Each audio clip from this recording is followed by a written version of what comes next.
caution the EC against the move.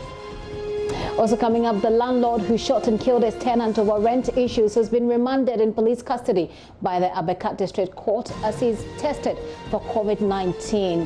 He's also been provisionally charged with murder. We have details from the court, even as another murder case emerged in Kumasi. We're live in Kumasi to hear why a 70-year-old farmer killed his nephew in his sleep. Also, a spotlight on the front line once again as some police personnel test positive and Ghana's case rises by 156. Secondly, Takoradi and Takwa become new epicenter in the western region. We are live in the region as Ghana also considers reviewing its use of hydroxychloroquine in the treatment of COVID-19 cases. Also coming up, 4 die in gory accident in Sawam. We're live to find out how this happened. Do join us on DSTV 421, GoTV 144. Remember, we're streaming live on YouTube. You can join us with your thoughts on 0540-109009. My name is Gifty Andopia. This is The Pulse. Please be my guest.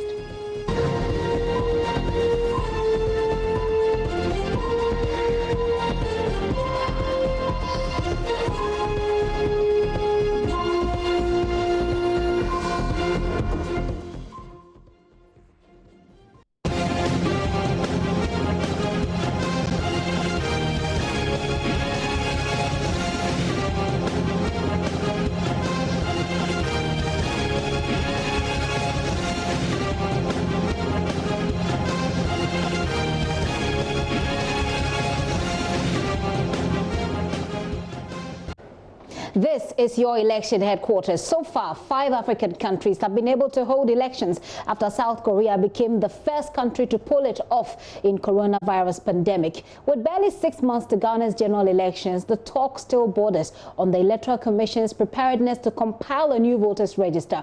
The executive director of the Institute of Democratic Governance, Dr. Emmanuel Akwete, says the Electoral Commission could consider a limited registration for this year's polls. The major political parties, as you know, are disagreeing on the decision by the EC to compile that new register.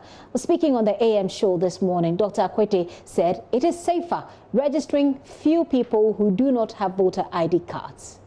When you've assumed that we are using the new, we're going to use the new, what do you call it? The new register being that's going to be compiled. Okay, and that brings an issue that probably the Supreme Court has to determine because there's a case before it. Yeah. But I'm saying that we can make a choice that resolves the card issues for us. For example, in compiling, are we going to do limited registration of voters with the new management system the EC had? If we reach a consensus that it should not be general registration but limited registration, could we then say that all 18-year-olds and those eligible but didn't register must have the Ghana card? Everybody who falls that rate, because it's a limited number, about 1 million plus, as compared to 14 or 15. Could we then have a measure that says anyone who is now eligible to vote must have the Ghana card, and that's the standard card, and therefore NIA must make sure that it operates so all 18-year-olds and eligibles must get that card. Okay. It solves the problem. It's limited. As soon as you're going into a general registration, then you are opening all these kind of worms, which cannot be resolved easily, and therefore the Supreme Court has come in. Okay, and already the Supreme Court is sitting on one of the cases. So I bring the CDD, Dr. Asante in here. Dr. Akwete there. Also in that virtual forum this morning were Senior Research Fellow at the CDD, Dr. Kojo Asante, President of Imani Africa, Franklin Kujo, and political scientist Dr. Kwesi Amache. Dr. Asante backed the suggestion for a limited registration because he believes it will reduce the risk of mass infection. Here is Dr. Kojo Asante backing that suggestion. Well, I think for me, I've been intimately involved with elections since 2004 elections, right at the center of it.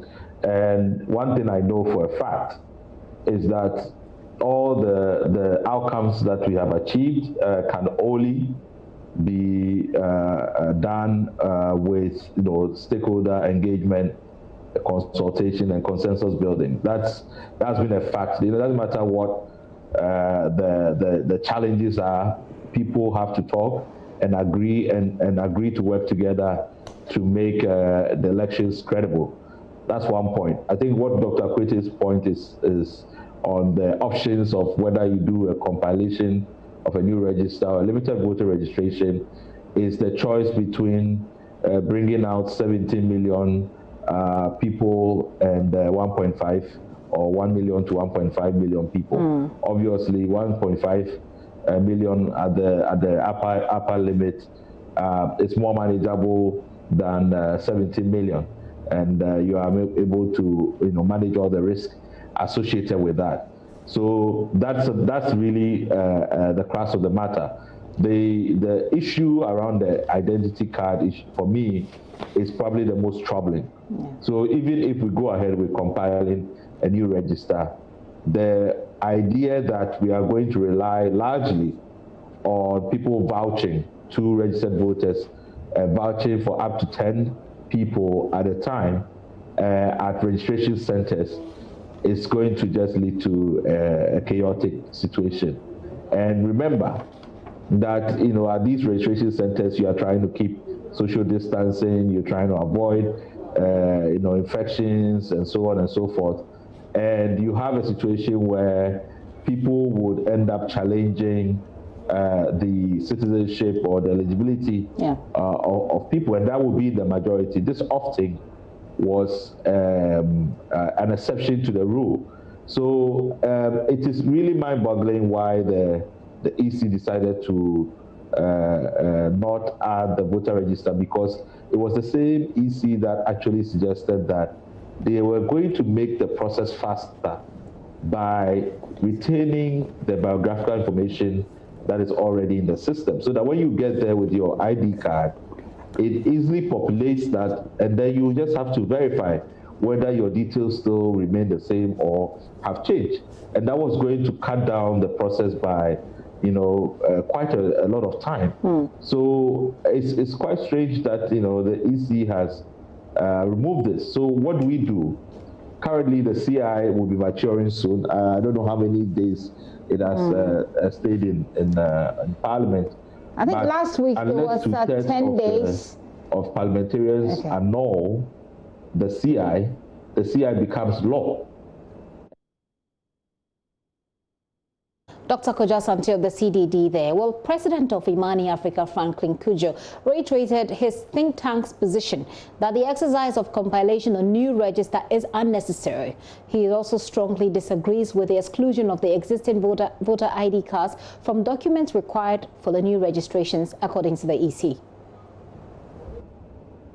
Well, as Dr. Akwete and Dr. Asante have said to you, to listeners, I mean, it's being prudent in the midst of confusion. I would think that the safer option, really, is to fast-track the process by allowing the existing voter ID cards as well. Don't forget, the last EC was equally challenged, and some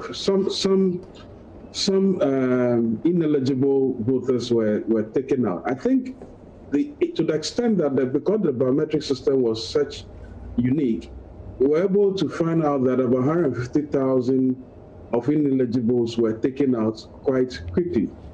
So what we have currently is quite clean. I mean, to suggest that because it's unclean, we need to expunge even those that were already registered with ID cards, it's unfortunate. And you see, this is again the moving confusion that the EC creates. In one breath, they suggest that they go to Parliament and say, oh yes, we'll use the existing voter IDs because we think it will fast track the process. Then somebody dreamt up the nice procurement idea that let's throw everything away and purchase a new system. And because of that, they are now backtracking on the fact that they have to use the existing ID, because presumably the existing ID is in sync with the biometric system we have currently.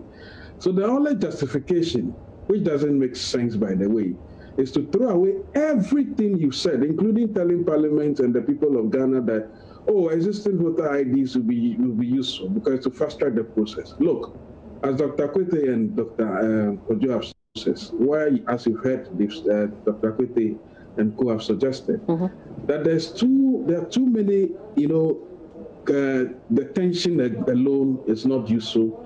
But of course, the health aspects also have to be considered. So I certainly think, you asked a simple question, but I wanted to go around and tell you that the EC, its own submissions to Parliament makes it really, really, really, really incredulous. It just beats my imagination, and I'm wondering what it is that motivates this kinds of shifty behavior. So there are so many things to Parliament that they have backtracked on, and I hope that even though the CI would be, of course, I mean, Parliament, we know it's going to be majority that virtually decides. So then, I just want to find out what will be your option from the options that Dr. Kwete puts on the table. Well, for you, it would be much safer if we did a limited registration, like he says, or if we go with a general registration. Is that me? Yes, it's you, Franklin, because I'm wrapping up with you on that. Yeah, but of course, even before COVID came, you see, let's not make this excuse of the EC. Even before COVID came, everything we are saying still holds. COVID has just come to compound it, so it makes sense that you do a limited restriction. I don't know, I mean, if I were a private entity, and that's the way I run, but because it's the public and everybody lives at the expense of the public, especially our actors, then it makes it easy for those kinds of conversations to be had. I think it's even a non-starter for us to be discussing something that's as prudent as this. It's just commonsensical that's what we should do.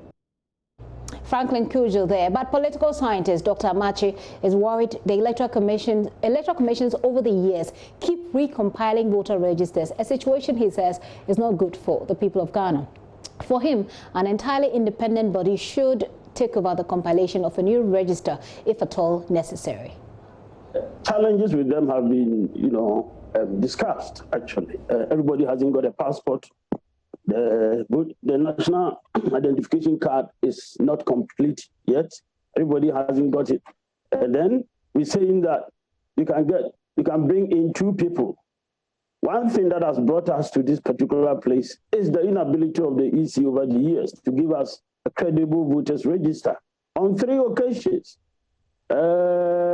if we were to go ahead to replace the current one, then definitely that would be the 4th time we'll be coming out with a completely new voters register. On the basis of that, I personally have an issue allowing the same EC that to me has demonstrated such ineptitude in compiling voters register to proceed with it. And I've always suggested that if we really mean business, a completely new body should be asked to take charge of this issue. Because I don't foresee, Ghana going back to talk about the need to replace the voters register in the years to come.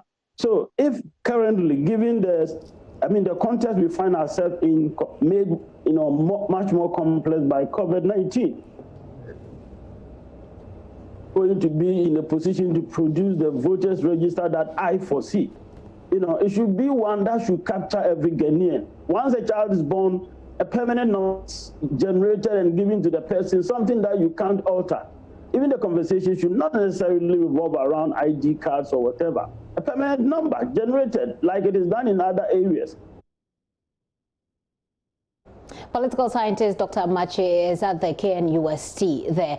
I'll talk to you about what the inter-party resistance against the new voter registration has been saying this afternoon, but there's a development in Parliament and we need to go over there to Parliament. Now, Professor Michael Quay, Speaker Professor Michael Quay has been putting in some warning. He's threatening sanctions against members of Parliament and staff who refuse to take COVID-19 test ongoing in the House. About 690 MPs and staff were tested last week, as you know, with hundreds more yet to take that test. Well, Joseph Opoku-Gakpo will join us with more of that. But let's go right now to Parliament, where the majority leader is responding to some concerns or reports coming out that some members of Parliament and staff at the Parliament House have tested positive to COVID-19.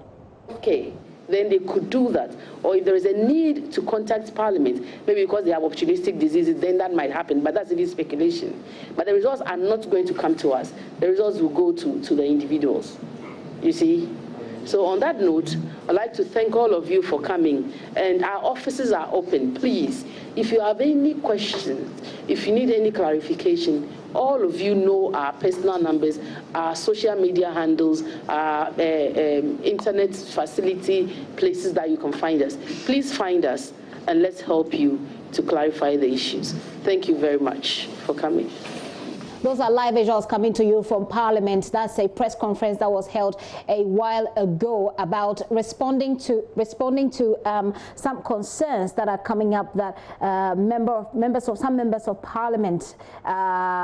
2 members of Parliament and 13 members of staff of Parliament have tested positive to COVID-19. We missed that briefly, but Joseph Opoku Gakpo will be joining us live from Parliament. Before that, I told you that the Speaker of Parliament is threatening sanctions against Parliament and staff who refuse to take the COVID-19 test that's ongoing. Last week, that testing process started in Parliament, and it's amazing why some have not taken that. Joseph will tell us. Professor Michael Kwe is also saying that that test is mandatory and everyone in the House is expected to comply with it. Let's see if we have Parliamentary Affairs correspondent in our view at this point to give us more. All right, we'll bring you more of that. But let's return to our earlier story about election 2020 and what people and what the civil society groups expect to be done. The inter-party resistance against the new voter register is asking religious groups and civil society organizations to caution the Electoral Commission against the compilation of a new register and the exclusion of the existing voters' ID as primary documents for the new register.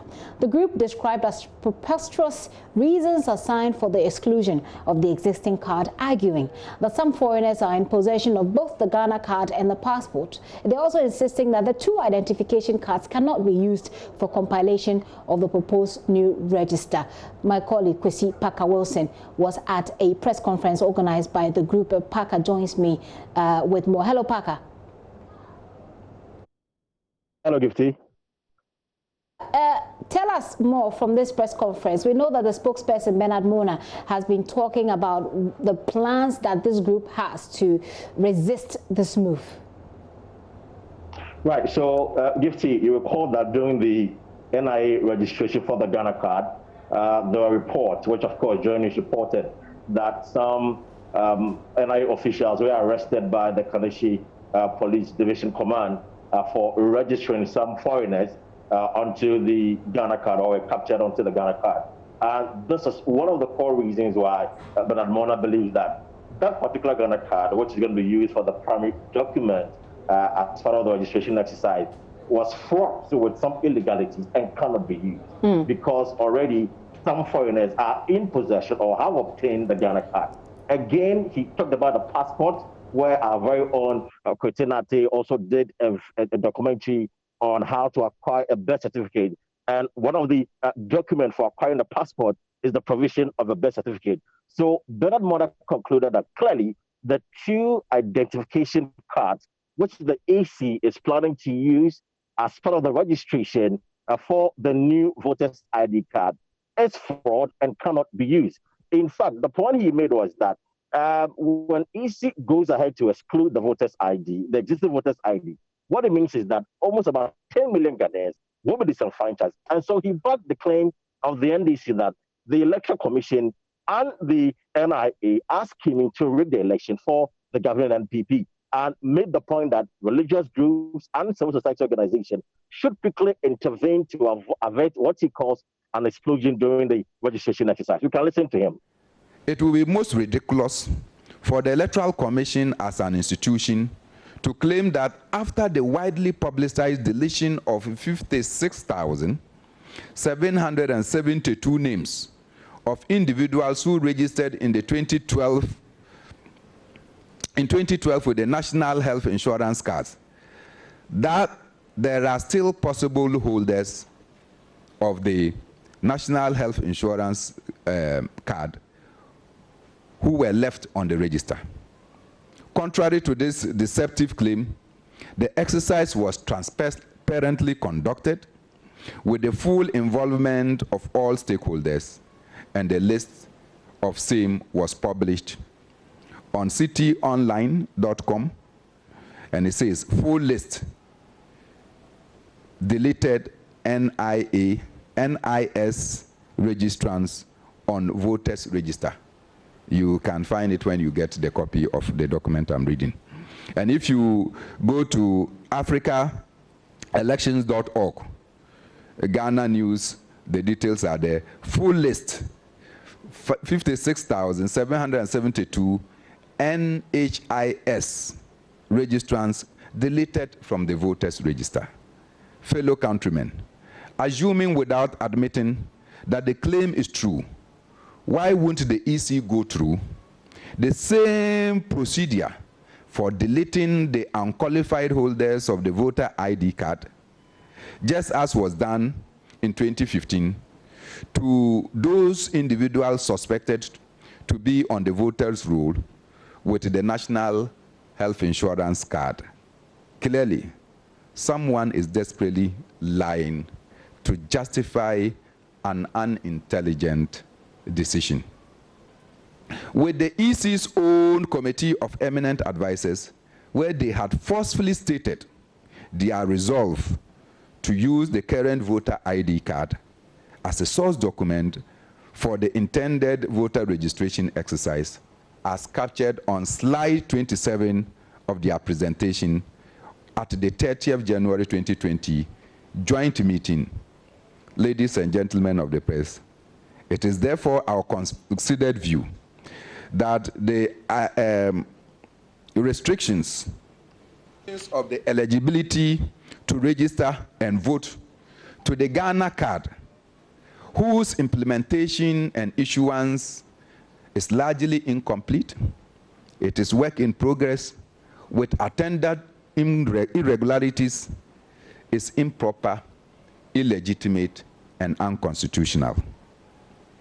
We want to continue to serve notice to the EC, the NIA, and the MPP that we are still alive to our collective civil responsibility to rise in defense of our young democracy. We shall do so without let or hindrance from the oppressor who is applying the people's discretionary powers vested in them whimsically and capriciously. We will continue to demand from the religious leaders. By the way, are they still alive? The moral society, the civil society organizations, for their timely involvement in preventing an impending implosion by getting involved to cure the wanton abuse of power, complete disregard for due process, and neglect of common sense. This mandate.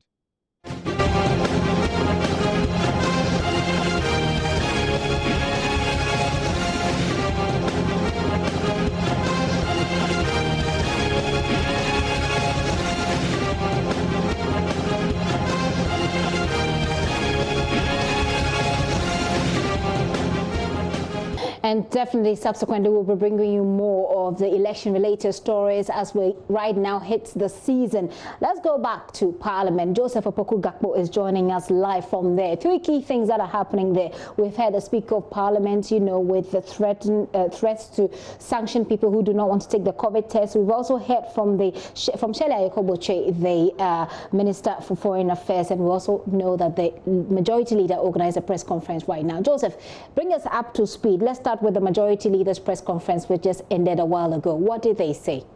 Mr. Oseichi Mensah Bonsu and the Director of Public Affairs here in Parliament, Gitaru, as well as the Director of Medical Services, Dr. Prince Pambo, have been responding to media reports earlier today that 2 members of Parliament and 13 members of staff have actually tested positive for COVID-19. You recall that Parliament has been doing testing for staff and also members of Parliament the whole of last week, right through Wednesday, Thursday, and Friday. From the indication we get, up to 690 plus members of Parliament and staff have actually undergone that particular test, and the results, half of it are in, half are still outstanding, and that testing is expected to continue this particular Thursday and Friday. According to the media reports earlier in the day, 2 MPs and 13 staff had actually tested positive, and the Majority Leader's press conference was just to respond to that, and he's been explaining that Parliament will not know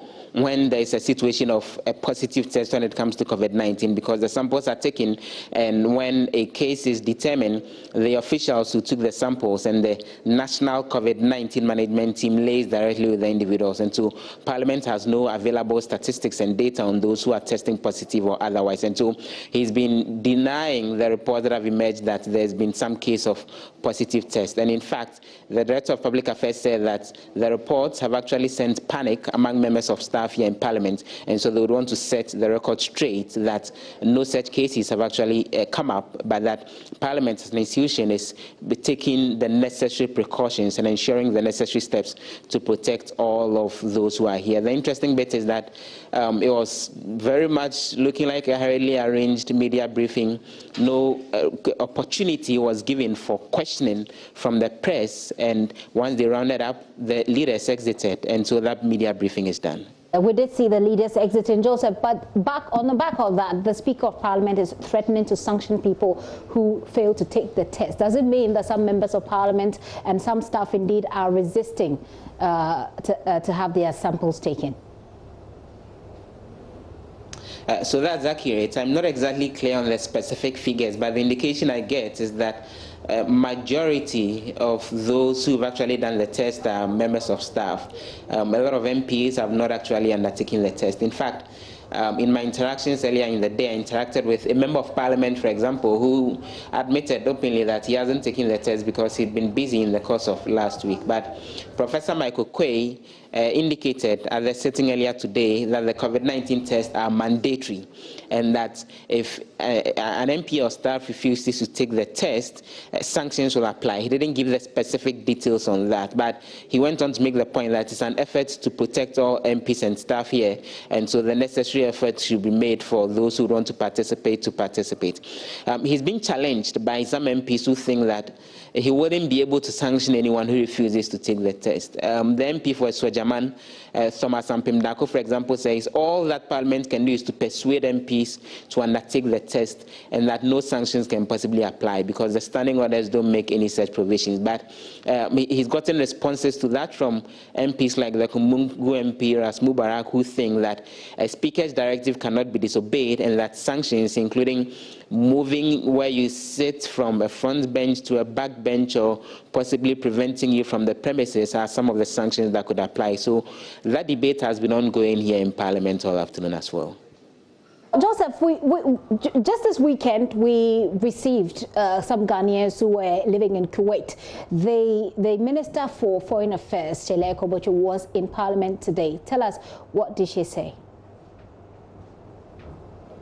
Mainly her statement had to do with the African Union Day celebration, which fell yesterday, the 25th of May, and she's been updating MPs on what they think are some of the challenges with continental unity and bringing peace to the continent and ensuring economic integration, and how some of these processes are being impacted by COVID-19. She went on to say that, you recall, the African free trade continental area is expected that it would come into force from the 1st of July, so that then intra-trading within Africa would go on very smoothly. She indicates that the necessary steps are being taken to ensure that despite the COVID-19 situation, those processes will not be affected, and that from the 1st of July, that particular agreement will come into force. She also indicated that the efforts in order to ensure that Africa boosts its science and technology research and health infrastructure are ongoing, so that then in future, when there are pandemics like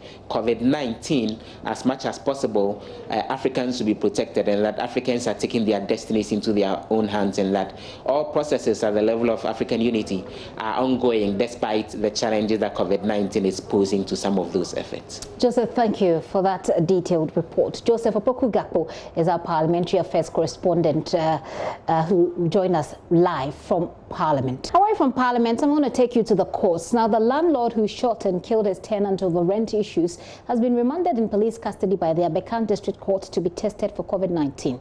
Victor Steve Nana Kankam allegedly shot and killed his tenant over the tenant's refusal to move out of a two-bedroom apartment following the expiration of his rent. He was provisionally charged with murder to allow police to investigate the matter further.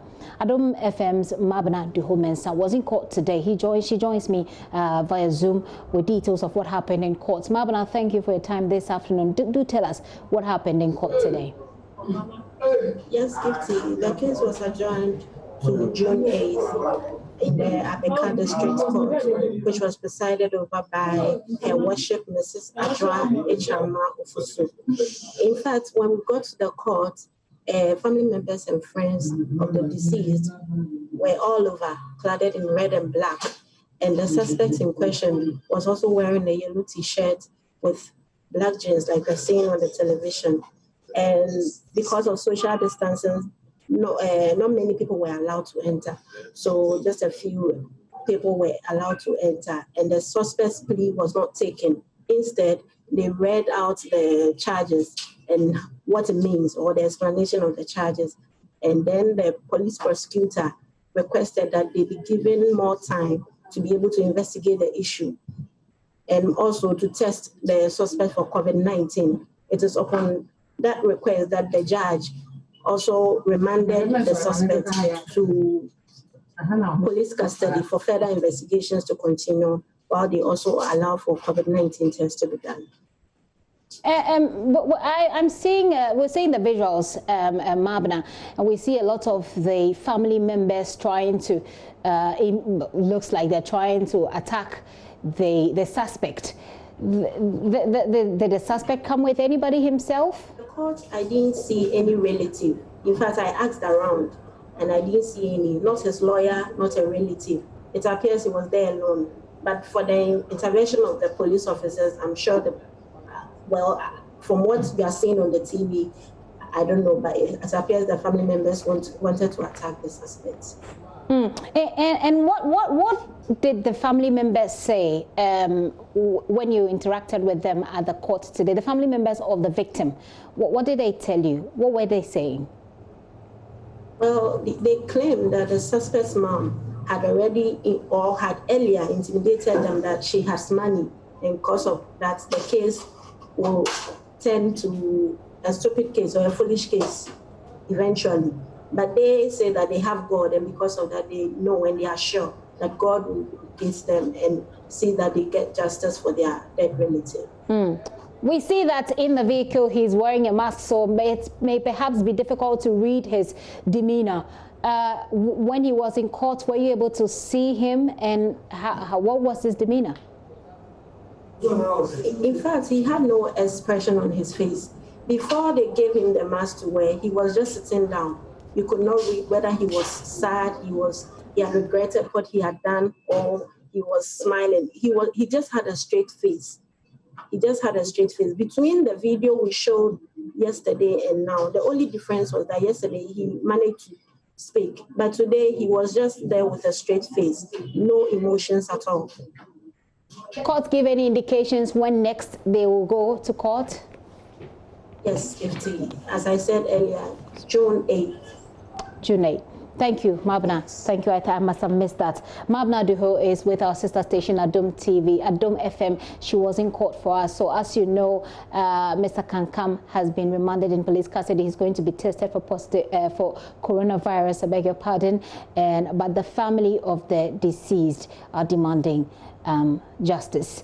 He is indicated, though, that his action was in self-defense. We'll keep our eye on that story. But welcome back to the show. Many thanks for staying with us. I go back to Kumasi, where Erastus Asare Donko is standing by with details of how a 70-year-old farmer murdered or admitted to killing his nephew. Erastus, what more do we know about this sad incident? So we know that the suspect is a 77-year-old man, and the nephew, who is 44, is his nephew, and that they've been having some disagreements over time. And so yesterday in the evening, they had one of those disagreements, and it turned into a scuffle. The deceased hit his head with a stone, and he developed a small cut. And so they went to the hospital, and they thought that everything has been resolved, not knowing that he has hatched a plan to retaliate. And so in the night, this is a compound house where they stay. They are the only people who stay in that compound house. And so in the night when he was sleeping, he used a metal bar to hit his head and consistently hacked him in the head with the metal bar until half of the head, the skull, the teeth, and other parts, the eyelids started to fall off.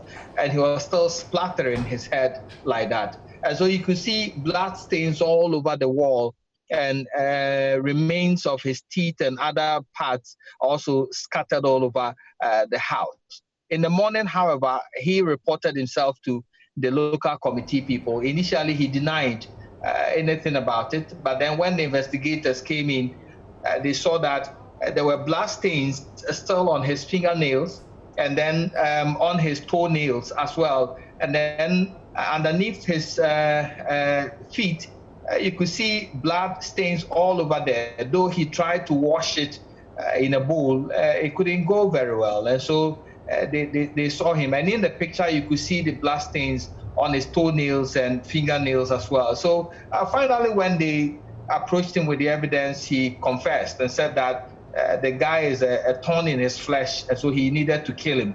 And that's why he's killed him. What are police officers there saying about this incident? Well, just to say that he's in their custody. They are preparing him for court, probably on Thursday, to have him remanded whilst they wait for some advice from the Attorney General's office. But everybody is shocked by the incident, because if you look at the man, he looked frail. And so looks like I've lost Erastus once again. Well, that's a very sad story there coming in from Kumasi. This 77-year-old man has killed his nephew whilst he was asleep. We're told that the police has him in custody at the moment, and we'll keep following that story for the latest to share with you. Now, 4 persons have been killed after a Hyundai minibus they were traveling on crashed into a tipper truck at Anof, a suburb of the Nsawam Edwadri Municipal Assembly on Tuesday morning. The bus attempted to overtake a vehicle ahead of it, and in the process crashed into the truck with registration number DT 99220, which was coming from the opposite direction. The Hyundai with registration number GA 436911 was said to be traveling from Asamankese to Nsawam. 11 persons sustained severe injuries and are receiving treatment at the Nsawam Government Hospital. The Nsawam District Police Commander, Superintendent Marion Owusu, who confirmed the incident, said 3 of the passengers who are in critical condition have been transferred to the Kolebu Teaching Hospital. Correspondent Kofi Siang joins me with more. Hello, Kofi. Kofi, if you do hear me, what more do we know about this incident? Well, Gifty, just as you mentioned, 4 people have been confirmed dead. Earlier in the morning, there were 3, but this afternoon, the health officials at the Nsawam Government Hospital confirmed 1 more case. So the death toll now is 4 in that area. And it all started in the morning around 9 a.m. when the truck was heading from Nsawam to Asamankese. And the bus was also traveling loaded with passengers from Asamankese to Nsawam. So when they got to a point, that place is called Anof, the bus attempted to overtake a vehicle ahead of it, but it couldn't and met the truck head-on, and it collided. So the driver of the vehicle, together with one child, I'm told she's 3-year-old, and another woman, died on the spot. And this afternoon, just some few hours after the incident, we heard from the health officials that 1 other person, who is a male, has also died. Kofi, that's a very worrying situation there. But are there any survivors? Where are they? Well, as I speak with you, 11 of the passengers are on admission at the Nsawam Government Hospital. Out of the 11, 5 of them are females and 6 are males, and 3 other people who were part of the accident, I'm told by the district police commander, are in critical condition at the Kolebu Teaching Hospital. So we all pray that the 3 are also able to survive. Kofi, thank you for that update. Kofi Siao is our correspondent in the Eastern region. An accident on the Sawam Dredgery Road that has killed 4 people. 3 died earlier this morning. 1 more person has died this afternoon. We understand that the others, especially 3 of them, are in critical condition. They've been transferred here to Accra and are at the Kolebu Teaching Hospital. We'll talk about coronavirus and the press conference, but some of you have been reacting to the stories we've done so far. Let's a quick look at the comments you're sending in. This one says, good afternoon. NPP has disappointed me to the maximum. The wounds I sustained during the 2016 election and the treatment given to me at the end. After working for NADMO for 16 months, I have only been paid for 1 month and I have been sacked. Sumaila sent that from Techiman, and I believe it's in connection to the election headquarters story that you saw earlier. This one says, good afternoon. Because of the lockdown, we should be killing each other.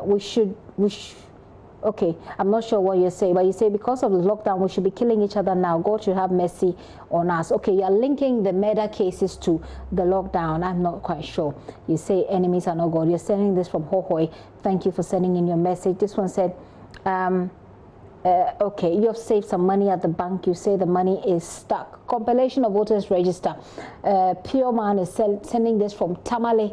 He says, if the compilation of a new voters register by the EC poses a greater threat than limited registration, then we should consider postponing the general elections till it is safe to compile a new register and organize the elections. Maybe the experts should concentrate on interrogating the EC on its proposed safety measures during the voter registration than seeking to cajole it to toe their lines. From Pure Man in Tamale. Thank you for sending your message as well. Good afternoon, he says. All right, you've sent this message twice. Okay. So these are some of the messages you're sending on the back of the stories that we've done so far. Let's talk about the coronavirus updates that we received from the health service today. Now, the Ghana Health Service says it's identified the Sekondi Takoradi metropolis as a new hotspot for the spread of coronavirus. That's not all. The service says infections in the mining town of Takwa have also soared. In the last updates, the Western region recorded 57 new cases within 24 hours. Director General at the Ghana Health Service, Dr. Patrick Abuaji, gave details of the country's infections at the COVID-19 news conference in Accra a while ago. As at 24th of May 25th, a total of 156 new cases have been recorded in Ghana. And this shows the new trend of showing much fewer cases. The cases were identified in 5 out of the 16 regions. Greater Accra contributing about 72 new cases. Western region 57.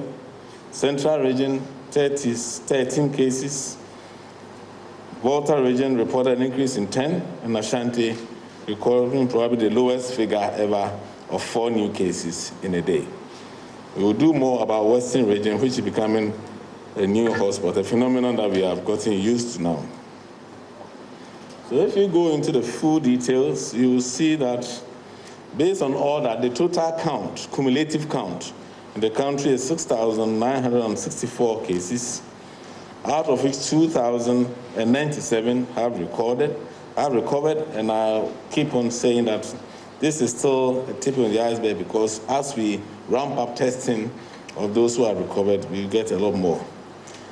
There are 15 cases who are severe. I'll give you details of where they are. And as Dr. Akode said, those who are critical, we don't have anybody who is in the critical position. They don't need any ventilator. We have recorded 32 deaths so far. The new issue is the distribution. In the distribution, we still have the same number of core districts in Greater Accra. The next slide, please. Yeah. Where it's mainly in the Accra metropolis, a bit of Tema, Shama. Even Tema is showing some decline, but because this figure is showing cumulative figure, you think that there's cabin, but they are virtually not on the list of people who have been presenting positives today. Ashanti region also remains another key area where the Kumasi Metro and Obuasi, but Obuasi is really under control and they are reporting virtually no case now. The new case has come up. The new hotspot is in Western region, who reported about 57 new cases. And these are currently we're going to do, because they looked at one of the new hospitals surgeon, it's mainly the Takoradi, secondary Takoradi municipality and Metropolis and then Takwa. So a team will be going there to see how we can quickly assist the region to bring it under control the same way we did in Obuasi. Even though the region has already isolated and identified, self-isolated the people and are doing enhanced contact tracing to read containment. So why is this happening and how are the people there reacting to this news? Western Region correspondent Natalia Kwanza joins me on Zoom. Hello, Ina. Ina, how far has this news that 57 cases were recorded in just 24 hours in the region gone to people around you? How far has this news spread, or is it something they're just hearing? This has really spread wild. I have been interacting with some residents here, and they tell me that they have also heard the news. They feel very scared because within the space of 2 weeks, our case keeps on increasing, and then they don't understand. But it is so clear that people are not adhering to the directive, especially when it comes to wearing of the nose mask. People feel that they wear it for some time and they are tired. They feel that there's no mandatory. So the new thing in town is that you see them hanging it around their chin or sometimes inside their pocket. So when they see city authorities and they question them that, why is your nose mask? Then they pull it out. Despite these numbers, they are scared, but they are still not adhering to the directives. And so they've had this news, but they're not adhering to the directives. What are health authorities in the region saying about this? So let me start with the Metro Assembly. So from Thursday, the main Takade market and then the Jubilee market they set up a month ago is going to be closed down for the next 1 week. What it means is that they said they have identified the market circle and the markets around as hotspots. So these places are going to be closed down so that they can manage the situation. Health officials have spoken to the regional health director. He says that his team is going to beef up contact tracing and then going to advance the method they are using right now. Ina, if you could just lift up your phone a bit so we could have a full glare of your face as we take this report from you. But are there any interventions they're putting in place at this point that they've realized the situation is getting bad, as we heard in Obuasi? Are there any measures they're talking about putting in place to help stop the spread? Well, I understand that right now there are various meetings ongoing, both at the regional level and the metro level, to make sure that they bring this down. I understand that in Prestia Huni Valley, some markets have been closed for the past 1 week. So for regional coordinating council and for authorities, they think this is the time to put in more stringent measures. And there is going to be very, very strict rules from tomorrow, especially those who do not put on the nose mask and those who do not observe social distances. And there are going to be military officials in town to make sure that people comply to this. Because this is just, the cases are just running too fast within a space of 2 weeks. Last week, Monday, we were having 113. And today we have over 200, almost 300. This is very scary for the region and then for everyone who lives in. And finally, Ina, we know that the places that are being mentioned by the health professionals are Sekedi, Takrady, and Takwa. What do we know about the situation in the mining town of Takwa? Yeah, so when you go to Takwa, I'm just coming from Prestia Huni Valley. When you go there, you see that it's not as if they are not aware of the situation, but you see that the directive is not being adhered to. Once I drive through Takwa, I can see that most of the people did not have their nose mask, their face mask on. social distancing was not really adhered to when I went to that part of the region today. Ina, thank you for that update. In our subsequent bulletins, we'll be engaging the health professionals there to find out what really are the underlying factors, apart from people not adhering to these protocols, and also to find out what exactly is being done so that we can stop the spread, as authorities are telling us we've been able to do in Obuasi. Natalia Kwanzaa is correspondent for Western Region for us, bringing us up to speed, because we heard that story of the emerging trend in Takwa and secondly Takrady. Now we know that there's also a meeting on the use of hydroxychloroquine after the World Health Organization indicated it is temporarily suspending use of that drug over certain concerns. Dr. Abuaji gave the details. WHO currently, in a news item, have discontinued the use of hydroxychloroquine on safety grounds. As I speak now, of course, we wait for the formal communication, but the case management team now are meeting to take a decision on what to do. We only use it for critical cases. We don't use it for routine cases. Those who are being managed at home do not take hydroxychloroquine. So the case management team is, as we speak, are in a meeting to quickly take a decision on what we do. And whenever we do, that they will adequately communicated to all.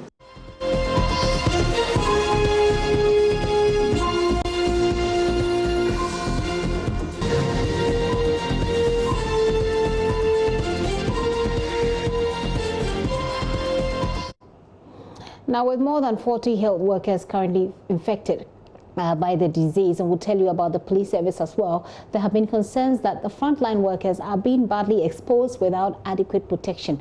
Dr. Abuaji has been addressing that issue as well.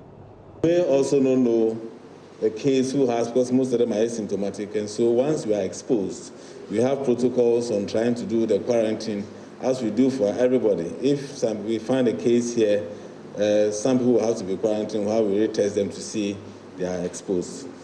But to address that, we've intensified the training, further training on infection prevention and control across the facility, especially outside the treatment centers where they are more careful.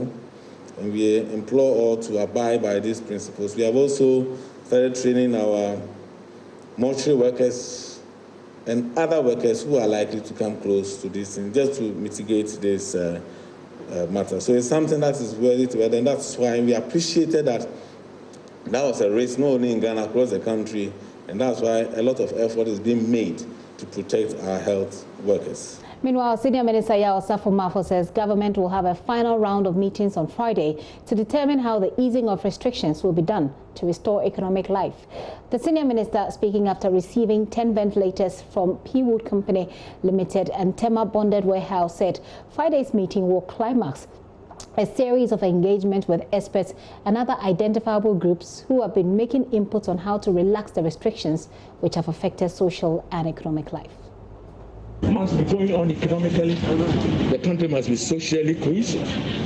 And therefore, we have to put all the various measures in place to ensure that at least we go about our normal work very well, but taking into consideration the various measures to ensure control over COVID-19. You said the final meeting will be on Sunday. How many groups or identifiable groups have you met so far or consulted? Almost all the identified groups who matter in this, like the chiefs, the churches, that have all had close discussions with us, and the group of our experts continue these discussions. On Friday, we'll put all of this together, and on best advice available, we'll make the various decisions. Don't forget that in Europe today, they are reducing the restrictions. Germany is reducing the restrictions. France is reducing the restrictions. Even in the US, they are reducing the restrictions. Which means that we must find a way of restoring the economic life in one way or the other, bearing in mind the need to ensure the safety of our citizens. Deputy Foreign Affairs Minister Charles Oredu says government has not made any firm decisions to evacuate Ghanaians stranded outside the country following the return of 230 persons from Kuwait. So as to the cost, let me emphasize that in terms of the cost of the aircraft like them boarding, them arriving and all that, that cost was borne by the Kuwaiti government. The cost, say, Ghana government might incur would be, on the arrival, when they arrived, we got them some drinks, we got them some food to eat, and the cost of quarantine, because they were bussed, the cost of that fuel and all that. But in terms of their arrival into this country, that was totally borne by the Kuwaiti government. Then the other question had to do with the stranded Ghanaians in Holland. We have about 63 missions, across the globe. And all these missions have reported, they've sent in data of Ghanaians who are stranded, who want to come back. So we know of, those who are in Holland, those who are in Germany, those who are in Ukraine, those who are in Russia. We have all that data. So we are aware that there are some Ghanaians there who would want to take advantage of such opportunity. Now, as to the decision, so we don't have like a decision to bring in all Ghanaians. But this category, that's the Kuwaitis, they are the ones that a decision was made, to bring them in. So I think that clarifies the situation. Deputy Minister for Foreign Affairs there, and shortly I'll tell you about some frontline workers who have been infected. But for now, let's talk a bit about education. The founder and president of Ashesi University, Patrick Awuah, is advising government not to reopen schools at a time that the coronavirus continues to spread. President Akufo-Addo just disclosed he'll be announcing some guidelines as we go along. Already, many teacher unions have raised issues with the options to have schools reopen when there is no treatment or vaccine for infections. Speaking on Joy Prime Morning Show's virtual policy forum, Mr. Awuah said the government must proceed with caution. Emmanuel Ante has the highlights. As a school owner, Mr. Awuah is worried about a possible increase in spread of COVID-19 if students return to school under the current circumstance. I would say that opening now is very difficult and probably should not be attempted. We should just say that we've lost a third term of the academic year. We should have a plan to get WASI grades generated for students who were in the third year this last academic year using continuous assessment. And let's not attempt to complete this academic year. Just take the next few months off as well. But former Director General and Rector of the Ghana Institute of Management and Public Administration, GIMPA, Professor Stephen Adair, proposed a possible solution. That we must distinguish in this case between the final years and the other students. I think that we should not rush with the non-final year students. In fact, for me, even if they have to start the next academic year in January, we can manage it. But we must make sure that we don't bulge the two so that we can concentrate on the final years only now. If we want to concentrate on the final years, it means that if you go to the secondary school, only the final years are coming. Former Education Minister Professor Jenana Opoku-Agyeman was worried about poor hygiene in public schools. She proposed health education should be deepened in schools. My focus or my interest has always been on the public basic schools, simply because this is where the majority of our people can afford to send their children. You go to a school where there's no washroom. So you ask the teachers, okay, so what do the children do? Then they'll tell you, oh, they go to the bush. Then you ask her, so what education are these children getting? So those were very important. Retired educationist Anis Hafa says the pandemic has offered an opportunity to clean up the education sector. We are in a revolution. There's an inflection point in education that we cannot discard. And this crisis offers opportunity to clean up our act. And that's what I'm suggesting. In the meantime, what are we going to do with the public schools? And the issue that I raise consistently is this: to see how management is effective or ineffective, walk into any public school as we speak. So what I'm saying is this: in the meantime, we need to really bring everyone on board, especially the corporations. That's not a one-man show. In all their submissions, what ran through was that reopening of schools should be thoroughly thought through to avert hikes in COVID-19 cases. Emmanuel Ante, reporting for Joy News. Well, we continue to have that conversation. Should we open the school now? Is it good? Can we put in the measures to protect our children, I mean the student and the teachers as well? Let me tell you about climate action. Now, climate-smart agricultural practices are seen globally as a means of ensuring food security whilst mitigating the impact of climate change on the environment. In the northern region of Ghana, a yam seed production company has adopted a new approach of breeding yam through the yam vine. Hikma Agro Services is growing yam seeds through a rapid multiplication method instead of using the yam mini sets to plant the yam. On GCIC and JoyNews' Climate Focus series today, we'll bring you the story of Hikma. Take a look.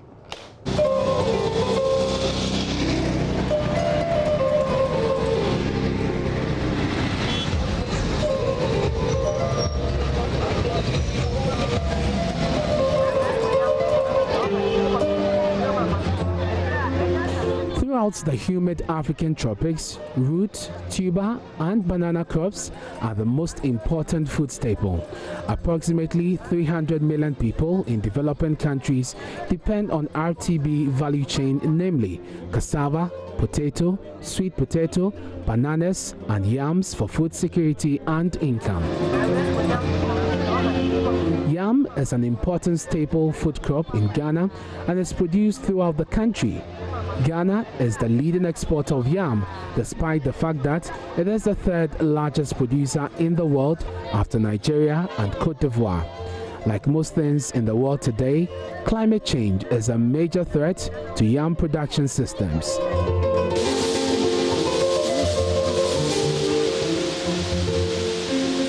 So a team of agriculture researchers have introduced a new climate-smart technology to rapidly multiply yam seeds for farmers. Farmers will go through the laborious process of raising yam mounds, and at the end of the period, they cannot plant all the yam because they don't have sufficient seed yam to plant.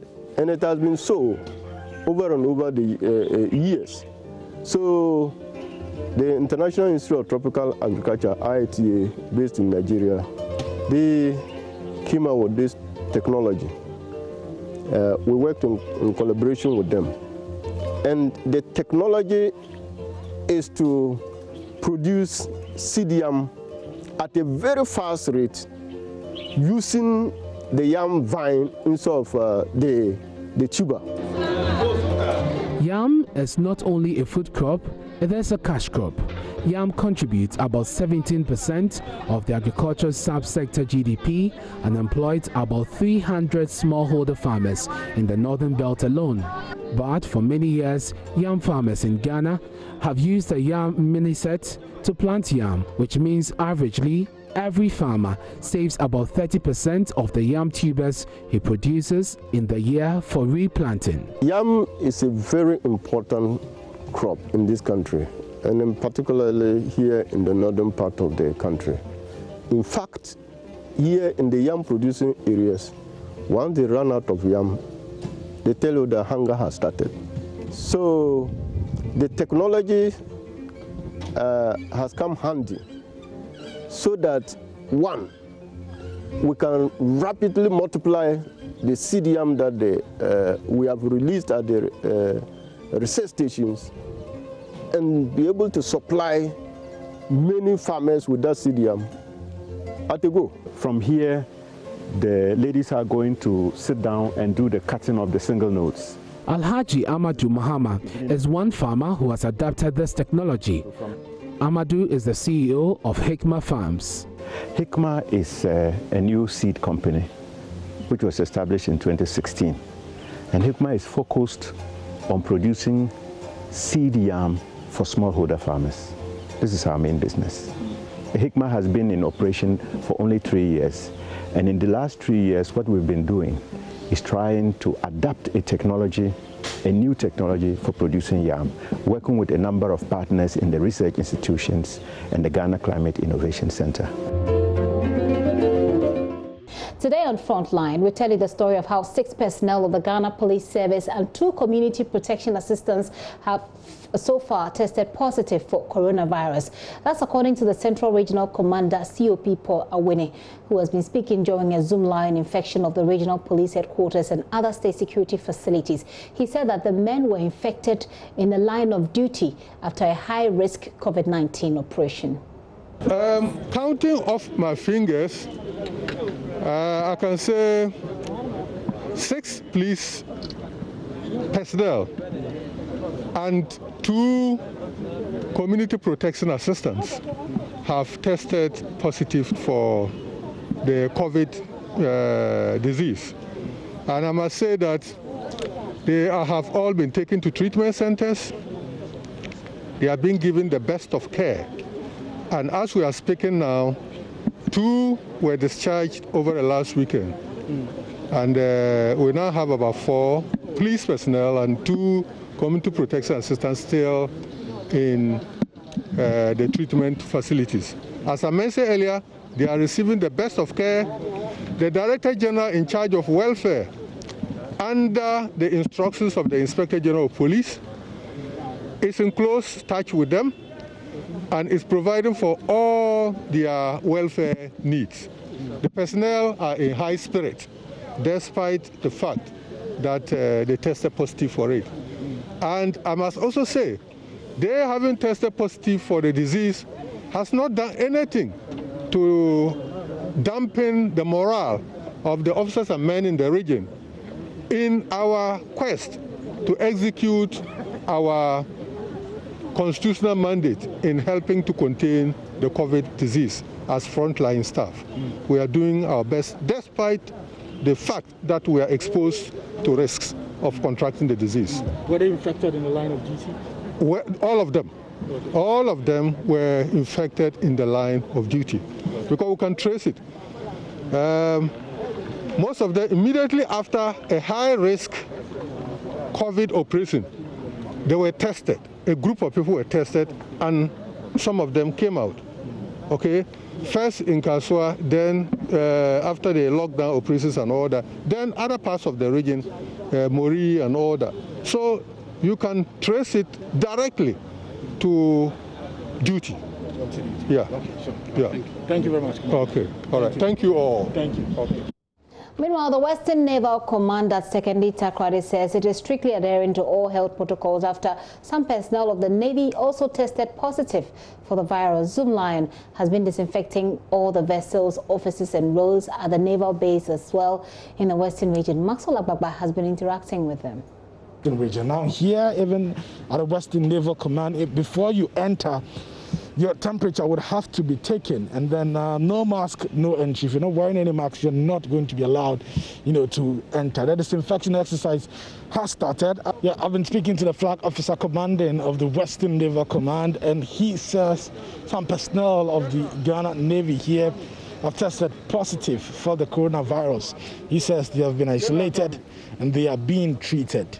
Yeah, we are doing a lot of testing, as is relevant, And for us, it started with contact tracing, but the contact tracing has to be sufficient for the purpose. So we're doing a lot of testing too. Contact tracing, have you recorded any cases here? Well, I don't want to go there, because it goes with stigmatization. It goes with stigmatization. But the issue is that we have everything in place. We are in close contact with 37, and we have all structures in place to contain all issues that we shall encounter. Okay, but you say it goes with stigmatization. Does that suggest that you've recorded some cases here? Of course, yes. Okay. How many cases? Please, I don't want to go there. I don't want to go to numbers because you may test positive today, in 2 weeks' time you may test negative. And the one who has tested negative today, tomorrow may test positive. So I don't want to do with numbers because it's uncertain. Is it more than 10? I don't want to go there, please. But these personnel of the Navy? Yes. Okay. But do we know how they came into contact, how they became exposed? It's been because of our work. We go on different ships to inspect at sea. We provide security for the nation at sea. We have to ensure the borders are closed. So we come into contact with various vessels, and that is our work. Okay. We go to sea to make sure that people on board other vessels don't harm the interests of the state. Okay. And by so doing, we expose ourselves. Okay. You know, that probably exposed them to the virus. Yes, and that is our work, and we'll continue to do it. Okay. So finally, how are you ensuring, what do you call it, that you adhere to all the protocol, the health protocol here to keep you safe? At the entrance, you don't enter, your temperature is taken. We have Veronica buckets at various places. We have sanitizers. You don't enter here without face mask and others. We are following strictly the protocols. Beyond that, on our own, we fumigate the ships. And as you can see, today we come to help. Zoom Lion is come to assist us. More than 200 sprayers are involved in today's disinfection exercise here at the Western Naval Command. I've been speaking to a senior member of the Vector Control Unit at Zoom Lion, Albert Jangba. He has been telling me more about what they are doing today, the chemical composition of what they are using to disinfect this place today. No, we are carrying out a disinfection exercise. The chemical, I must say, is bleach, right? Sodium hypochlorite, yes, bleach. Normally, the people refer to it as a chlorine solution, but it's generally referred to as bleach, okay? And then we are using bleach generally to disinfect the areas, high surfaces, okay, high-risk areas. And then we'll be sanitizing the ships too. It's very important that we target those areas because when you look at the ships, okay, almost every part, when you enter the ship, every part of it is touchable. It's metal, right? And they are, when you enter, you descend, you climb, it is highly possible that you touch a surface, okay? So our main concentration is on the ships, and that is where the Navy normally also operates, okay? So we are going to put much attention on the inner surfaces of the ships. Okay, so we are targeting high-risk areas, medium-risk areas, and then low-risk areas of the ships. So you can see that we have a variety of machines here. Okay. Maxwell Akwaba filed that report. So from police personnel who have tested positive to naval officers who have tested positive, let's hear from some health workers as well from various health centers here in Accra, sharing with us some of the challenges they face at the forefront of our fight against coronavirus. Looking at the backlog that we have, once we receive the samples, then we are also trying so much that we put much effort to make sure that we are able to clear the backlog. We pull it as quick as we can, and then we send it for extraction so that the final amplification could be done, and then the results are out. So you realize that there are always samples coming. You always have to be on your toes to work. Yeah, my name is Joyce Ado, a principal nursing officer. Yeah, I've been in charge of the triage area where we screen people before they enter the hospital, from the one that we started on in March. Yeah, so it's been very hectic and very scary coming close to people who are later diagnosed as positive, and without enough PPEs, the requisite PPEs to use. So we've been working like that till now.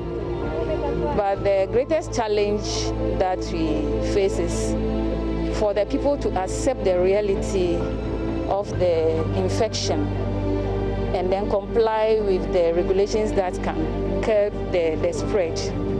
My name is Naomi Edu. I'm a principal nursing officer for Yabaso North Health Directorate, and then in charge of the contact tracing team. Yeah, people are now no more owning up even when they tested positive. They don't want to own up again. You call the person, your results is in, and then I have to see you to break the news, to tell you how your status after the test. And I'm like, the person is like, I don't need it anymore. You can take your results. I'm not sick. Don't call this line again. The next time you call this line, I will look for you and then kill you. They threaten you, at least tell you things that will make you very scary. Roxana, our fears is because the disease is highly contagious, as all of us will know. And we are afraid to send this one home. It's not only about ourselves, but to send it outside. And that is the main fear that we are having here. Because we are young, our immune system definitely can fight the issue, but we have family at home. We have elder people, we have children too, and this is the fear. Even though so many pathologists have shied away from performing a post-mortem. If I can tell you, I slept for only 2 hours last night. When I woke, I couldn't sleep since 1 a.m. I've been thinking as to what to do, what precautions I will take. So it's been quite difficult for me. And your family, how did they take the news that you are going to be one of the very few people conducting this for the first time in this country? How did your family take this? Some of them say I shouldn't come back to the house. But I was able to convince them that I will wear the right PPEs and nothing will touch me. I will do everything that is necessary. So to all our security frontline personnel and our health frontline personnel, what do we say? We say a very big thank you. I'm Sammy Forson of Hits 103.9 FM and Joy 99.7. I'd like to say a very big thank you to all our health workers out there, the doctors, the nurses. We so appreciate all of you. I mean, everybody from the front desk of the hospitals for being at the forefront and fighting this pandemic on our behalf. We appreciate you, support you with our prayers. Keep up the good work and God bless you. We love and cherish you guys so much. Thank you so much. My name is Chief Jerry Forson, and I want to say a very big thank you to all our frontline health workers. God bless you. My name is Efia Mamka Tamaklu. I would like to say a very big thank you to all health workers, especially those working with COVID-19 patients. God bless you. God bless you, and that's it for today's Frontline. Some more news from the staples of Zoom Lion. Well, the company has begun the fumigation and disinfection of all police facilities within the Bono East region. The exercise, which is a collaboration between the Ghana Police Service and Zoom Lion Ghana Limited, is aimed at protecting the police and their public from the deadly coronavirus. It will cover 48 police facilities in all 11 municipal and district assemblies in the region. Bono East Regional Minister Kofi Amwakohene called on the people to do away with complacency as the region continues to remain with no confirmed case of COVID-19. Anna Sabit witnessed the regional launch and has this report. The exercise, which is a collaboration between the Ghana Police Service and Zoom Lion Ghana Limited, forms part of government's efforts aimed at protecting the police and the public from the deadly coronavirus pandemic. Speaking at the launch of the exercise at the forecourt of the Techiman Divisional Police Command, Bono East Regional Minister and Member of Parliament for Atebubu Amantin constituency, Mr. Kofi Amwakohene, expressed gratitude to the organizers with 48 police facilities earmarked for the disinfection exercise. I am happy that we are witnessing another great move today in our fight against COVID-19. We are grateful to the Ghana Police Service for partnering Zoom Lion Ghana Limited with about 48 police stations and facilities earmarked for disinfection. The exercise will cover the disinfection of police stations, offices, police cells, and other police facilities that are used by the Ghana Police Service. Mr. Amwakohene indicated that though all 209 suspected samples taken within the region had tested negative, the region should not be complacent in its fight against the pandemic. Ladies and gentlemen, the Bono East region has so far not recorded any confirmed case of COVID-19. All the 209 samples taken from the suspected patients in the region and sent to KCCR Kumasi for testing have been negative. We should not embrace complacency and relax in our fight against the coronavirus. but to continue and enforce the adherence to the precautionary measures of regular washing of hands with soap under running water, the use of alcohol-based hand sanitizers, avoiding shaking of hands, adherence to the social distance protocols, and wearing of face mask wherever you go. Regional Police Commander DCOP Kojo Jantre indicated that the police, due to its day-to-day activities, remain vulnerable, adding that all police facilities within the region have been cleaned prior to the exercise. Because of the importance attached to this program, we too, as police officers, we have taken it upon ourselves to clean our various barracks, stations, offices, and cells in readiness for this occasion. We are grateful to the President and his team. We are as well grateful to our regional minister and his team as well. Immediately after the launch, the Zoomlion disinfection team moved into action, disinfecting the Divisional Police Command and its environs before moving to do same at the Regional Police Command and the remaining 46 facilities within the region. Reporting for Joy News, Anas Sabit Techiman.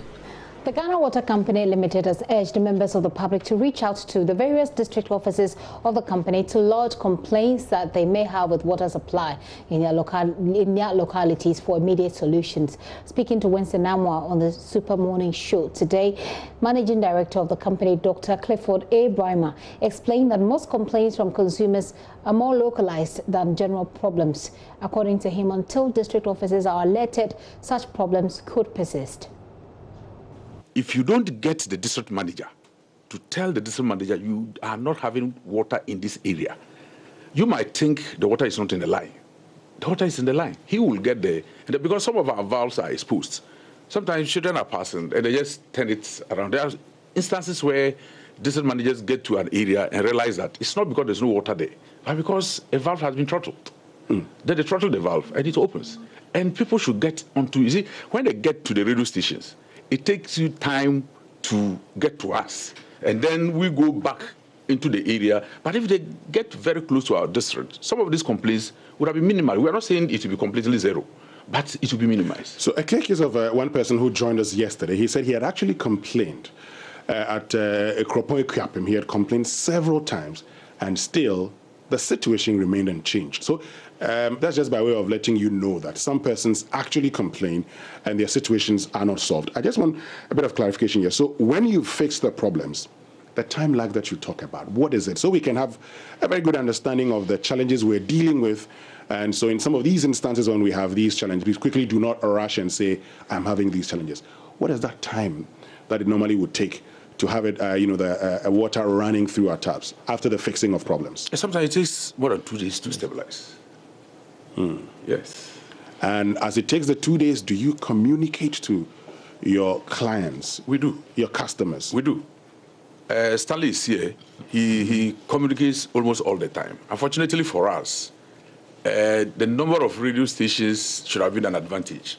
But it tends along the line not to be an advantage because you are speaking on one radio station and your customer is listening to another one. And so it goes without him, and you must get everybody. And so we have now instructed our districts to put their public address systems on their vehicles, so that they localize the announcements, and then the customers will get the information as quickly as possible. You talked about, wanting to deliver uninterrupted water supply, but then, you've talked about the infrastructure.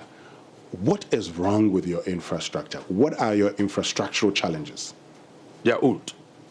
If you go to in Chaban, I think 1921, it's 1928. If you take the line that I'm just talking about, it's 55 years old. Responding to complaints from a caller in Katamanso, Dr. Brymer attributed the shortage of water in that area to an ongoing construction work there. He assured that contractors are back to site to restore flow of water through the lines there. When construction is taking place, your pipes are taken off. And normally when they take them off, you give them the bill. Because you take our line off, we expect you to replace it for us. So those things take some time. Yeah, but talking about they taking some time, Dr. Brahma, you see, for us as customers, our problem is that we need the water. Yes. So as it takes time, can't anything be done? You fast track it so we can have access to the water quickly? Because this is right from January till May. No, but yeah, that's a developing area actually, and I don't think they were directly connected to our systems. And to be frank with you, we have put our operation guys online. So when it gets to, I forgot to mention this, when we get to some critical areas, you permit us to let them come in, and then, because some of them are localized issues where they will have to attend. Like this Katamanso one, it should be a localized problem. It's a new area, and these new areas, some of them find a way of tapping on our main lines onto their homes. That's our people do. But it's not an area that Ghana Water Company itself had planned to get the water to. So when there are little challenges, then they have a problem. But if you tell them not to go ahead, but they still find it difficult not to connect. Except from the Super Morning Show this morning with Winston Amwa. Now let's go to the Jubilee House. Professor Henrietta Mensah-Bonsu has become the 5th female member of Ghana's Supreme Court. The director of the Legon Center for International Affairs and Diplomacy, as well as the president of the Ghana Academy of Arts and Sciences, was sworn in today by President Akufo-Addo to sit on the Apex Court. Her addition brings to 17 the current membership of the Superior Court. President Akufo-Addo describes her as a highly qualified person with unblemished record. He's optimistic her 39 years of experience will help entrench the rule of law. Elton Brobe is our presidential affairs correspondent. He's joining me from the Jubilee House with more. Elton, you may have to unmute your audio because I see your lips moving, but I cannot hear you. And whilst Elton is at that, Professor Henrietta Mensah-Bonsu worked as a member of the United Nations high-level panel on peace operations and is also recently a member of the Presidential Commission of Inquiry into the Ayawaso West Wagon parliamentary by-election violence, among other several global portfolios. And she's been pledging to abide by the dictates of the Constitution. Elton, tell us what more can you report from there? Yes, Gitty. So I was saying that some few minutes ago, the number went up to 18 because Emmanuel Joni Kolendi, a private legal practitioner, was also sworn into office as a member of the Ghana Supreme Court. Now, for him, it's interesting because he comes on the job as one of few individuals who've been appointed directly from the bar. And he has a fantastic history with the president because he started his law practice at the president's chambers, Akufo-Addo and Prempeh, before going ahead to set up his own private firm. So for President Akufo-Addo, his appointment to the Apex Court of the Republic gives him so much satisfaction because somebody he nurtured has grown to now occupy a seat in Ghana's Supreme Court. For Professor Henrietta Mensah-Bonsu, I mean, the CV speaks for itself. She's not new to this. She's been described by the president as somebody with an outstanding reputation in criminal law. Remember that when President Kufuor was in power between 2001 and 2008, he was a member of Ghana's National Reconciliation Commission. And quite recently, when the Ayawaso parliamentary by-election recorded some disturbances, he was among those who were appointed by the president to investigate the circumstances and make recommendations. So he's been involved in and out of this. But for President Akufo-Addo, appointing people from diverse backgrounds would enrich the country's jurisprudence. And for him, going forward, he is optimistic that they will discharge their duties without fear or favor or without recourse to their political, religious, or ethnic affiliation. So the program is over. Ghana Supreme Court has 18 membership now. We told that by the end of this year, 4 more will retire, which will bring the number back to 14. But for now, we have 18 membership. With what they've been saying to President Akufo-Addo, Mr. Joni Kolendi himself, and Professor Mensah-Bonsu. So for Professor Mensah-Bonsu, she's sounding more biblical. She said that 40 years ago, when she got married, her husband told her that he was never going to stand in her way. And that has brought her this far from a law lecturer to sitting on international bodies like the OAU, the formerly Organization of African Unity, to the UN, where he served on a high panel, Secretary General's juries on peace operations, also the Lockerbie bombing, which Libya was blamed for bringing that particular aeroplane. He was among Ghana's representatives that investigated this particular matter. Even in Ghana, before her appointment to the Superior Court, a position she is still holding on to. Hopefully in the days to come, she may have to give that one up. She's currently the director of the Legon Center for International Affairs and Diplomacy, and the president of the Ghana Academy of Arts and Sciences. So quite an outstanding CV, something that President Akufo-Addo is counting on. Regardless of who appointed you, you must have an independence of mind, and then discharge your duties without reference to anybody or your affiliation to any object or anything in the country. Yoni Kolendi, a private legal practitioner, says that he's very much aware of the political underpinnings that be some of these appointments, but he will work to ensure that the rule of law stands supreme in all matters that come before them. Elton, thank you very much. Elton Brobe is Presidential Affairs Correspondent. He joins us live via Zoom from the presidency. The lone surviving Ghanaian soldier from World War II has ended a week-long walk to raise money for doctors and nurses at the front line of Ghana's COVID-19 fight. Private Ashite Hammond, now 95 years, took inspiration from 100-year-old Captain Tom Moore, another World War II veteran who recently walked to raise millions of pounds for the UK's National Health Scheme, NHS. JoyNews' Justice Bedu followed him all week. Here's his report, and in it he says the Ghanaian veteran raised £16,000.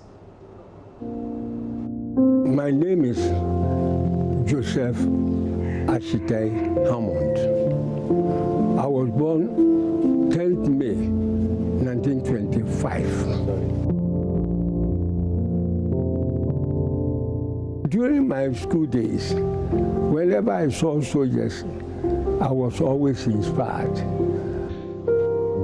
Private Hammond is one of the last men standing, one of the very few with first-hand account of how the Second World War happened. It was a terrible thing. During the war, there was one time when the Japanese actually came in hundreds.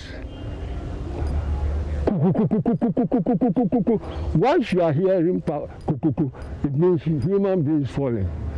Now, 75 years after the war, he set his eyes on another battle, coronavirus, working to raise funds to support the men and women at the forefront of Ghana's response against the global pandemic. We went to Burma to fight a physical war. There you see the enemy. Now we are faced with another war, invisible war. The enemy, you won't see the enemy, but the enemy will attack you.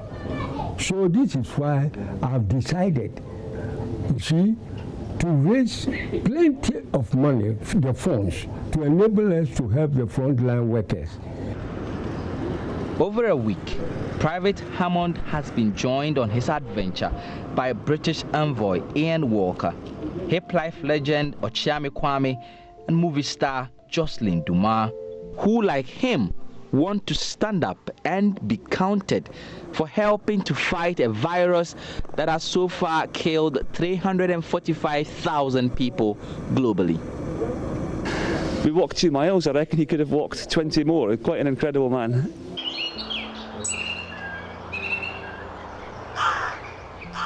The military cemetery sits quietly only a few meters from the Oxford Street where Private Hammond has been walking all week. And it is here, in between the lush greens and the eerie quietness, that Ghana's fallen soldiers lie. Some stood in battle with him. I knew only one of them, Joseph Pakominga. He is the one. Who was he? He was in the army, but he died also. They lay side by side, comforted, it seems, by the chirping birds. We have left some of our best friends there. It's not our choice. Whether you like it or not, it has happened. So, well, you have to accept it. This is the way God has planned it. Everybody one day will end up here, whether you like it or not. Yesterday, I was like them, but today they have ended up here. So this is life.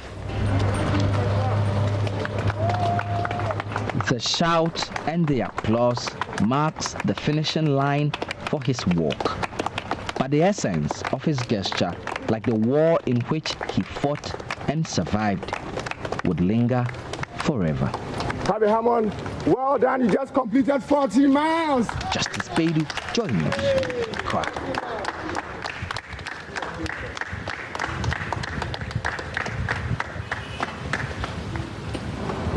And I couldn't help this wild smile and the goosebumps. Certainly, you see what's behind me right there? That's the old man asking for you to support his work and his fundraising for those at the front lines. He's 95 years old. He's walking 40 miles. He is looking to raise 500,000 pounds. He's raised over 14,000 pounds for total already. So there is the Momo number.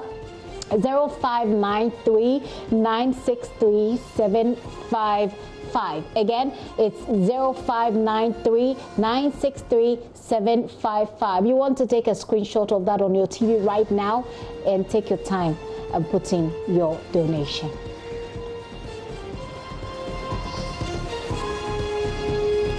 Always a pleasure to have you be my guest. My name is Gifty Ando Apia. Thank you so much for staying with me. Log on to MyJoyOnline.com. We have more stories there. Take your time, read through them.